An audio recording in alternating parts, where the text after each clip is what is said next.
from G11-01HSS.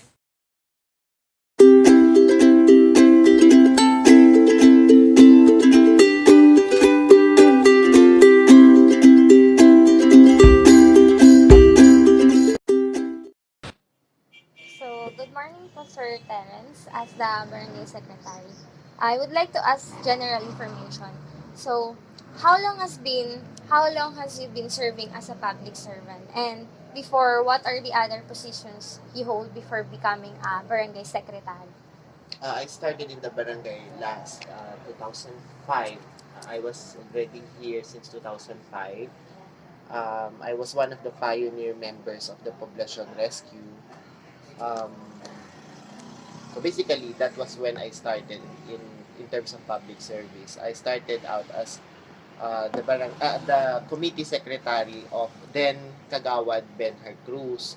Um, he was the committee chairman of the Poblacion Rescue team.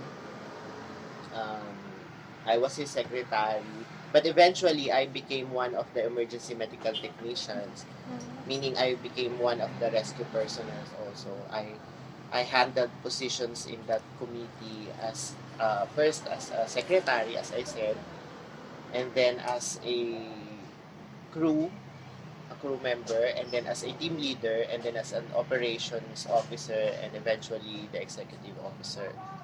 Um, when he became the barangay captain, I became the secretary of another Kagawad Dwayne Samarista, handling or chairing the Arts, Culture, and Tourism Committee of the barangay.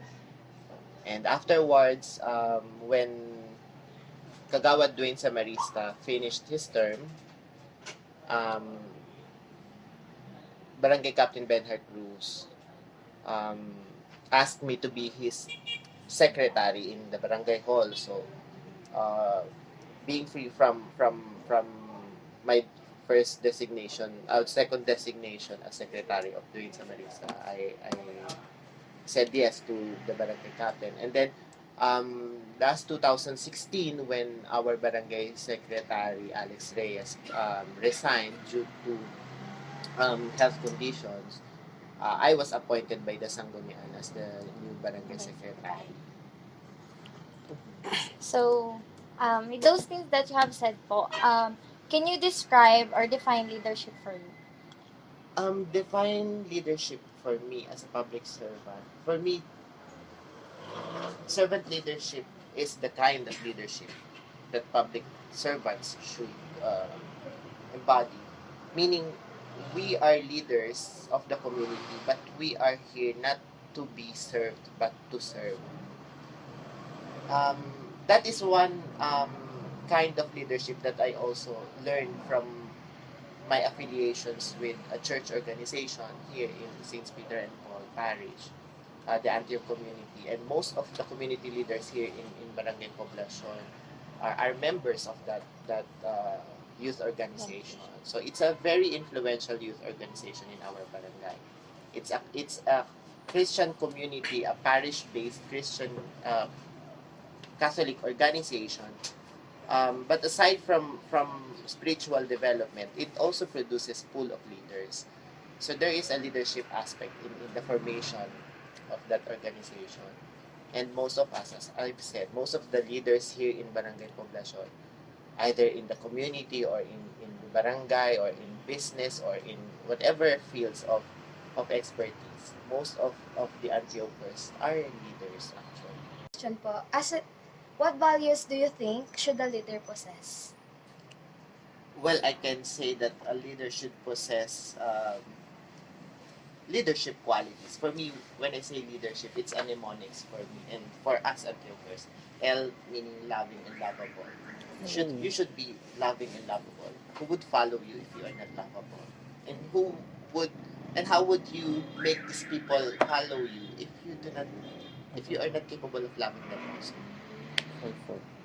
E is for empowerment. You should be empowering. D is A is for accountable. You should be accountable for all your actions, for all your decisions. D is for dedication. Another E is for um, we say we should be early or be on time always. R is for being resourceful. You should always find ways in addressing things and addressing matters. S is service oriented. As I said, we embody servant leadership. Um, H is honesty and humility. I is independent and interdependent. We should be able to work alone, but we should also recognize the need to be working with a team. P is being proactive. It's the opposite of being reactive. Instead of react lang ng react, you should be proactive. You should act on it instead of reacting on it. The next here is, what personal qualities or characteristics do you consider as your strengths and as your weaknesses?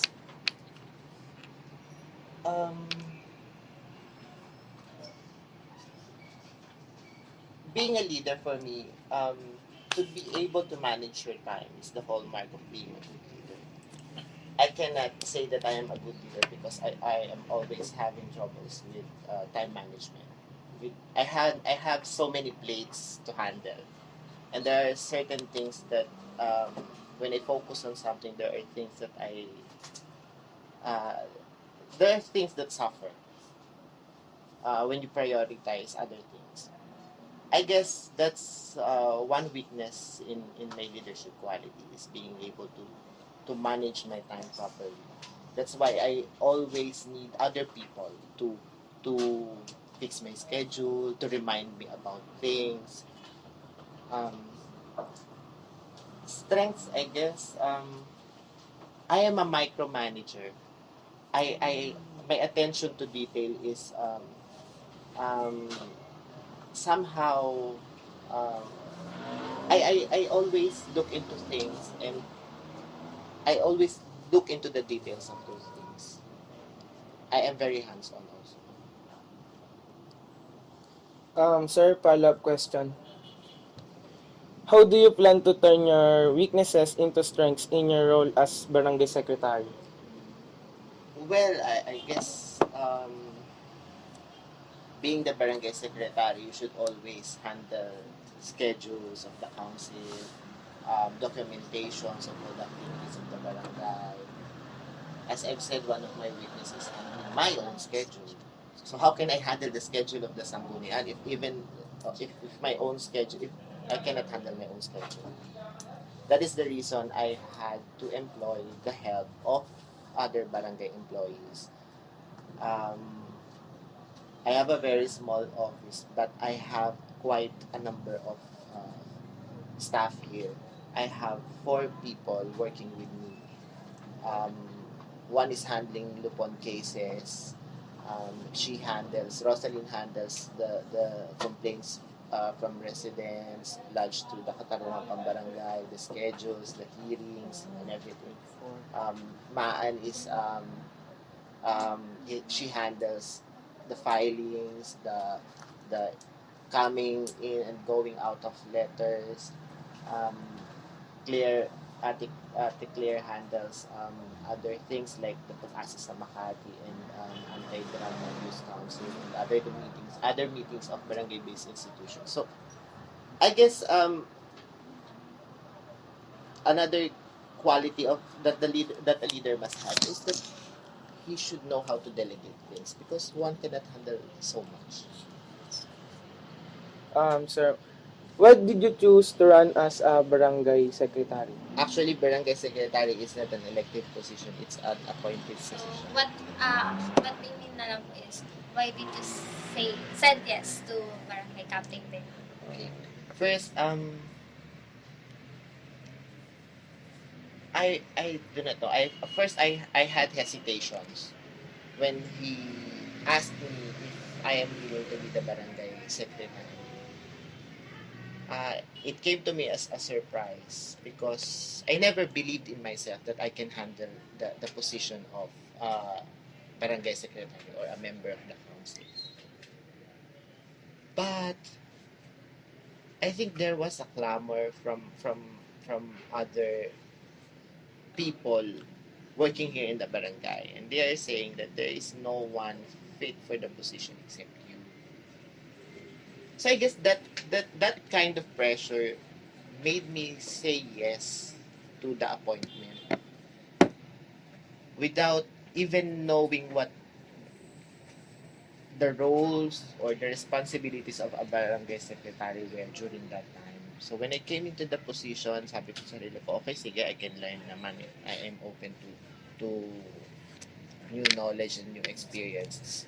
And then eventually, until now, I must admit to you that until now, um, I am still, I'm finding my footing until now when it comes to the position. Next is what is the biggest challenge you are facing in your barangay today, and how do you plan to address this issue, concern, or challenge? The greatest challenge that the barangay is facing today is, of course, being in line with the directives of the president. Um, During his first term of office, he launched an aggressive drive against illegal drugs. And now, as you may know, in the fourth SONA, he mentioned about clearing of streets and sidewalks. The barangay must be aligned with these directives of the president. And it happened, it always happens so fast that me as a barangay secretary, I could not keep up with the documentations, with the necessary correspondence and partnership with agencies that the punong barangay is serving on my plate. I guess that is one really big challenge that the barangay is facing now. But it's a good thing that the punong barangay is very much willing to comply with the directives of the national government. So, uh, can I ask, how can you say that the barangay has improved in the last couple of years and months with you as their barangay secretary? Well, we have received awards in the previous years.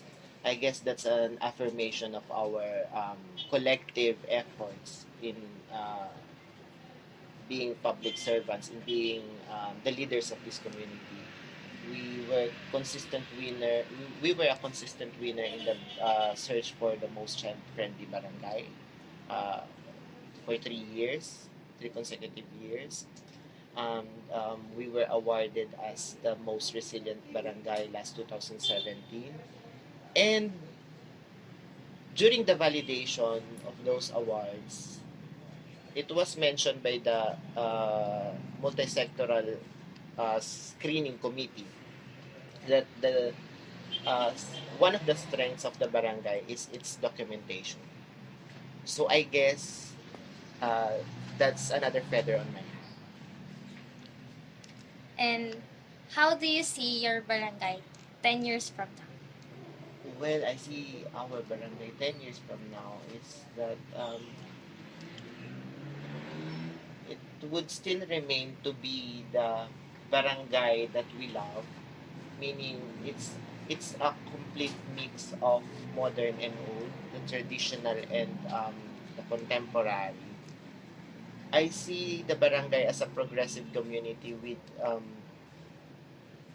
booming business establishments, a lucrative business site for enterprises, but altogether being able to preserve the age-old character of the residents. Sir, last question. What is your message for the future barangay secretary? For the future barangay secretary, my message to him or her is to be patient, to be diligent, and to be open to new learnings because learning never stops. And Yes. times are changing. Who knows? Maybe in the next 10 years, there would be another way of being a barangay secretary. There would be another way of doing reports, doing filing things and doing documentations, it will be much easier maybe for him during that time rather than my condition today. So, since we have already questioned you the questions that we have po, so maraming salamat po sa pagsagot ng mga tanong po namin for our budget po. Thank you po. Thank you, sir. Thank you, thank you, thank you, thank you. Thank you, sir. Thank you.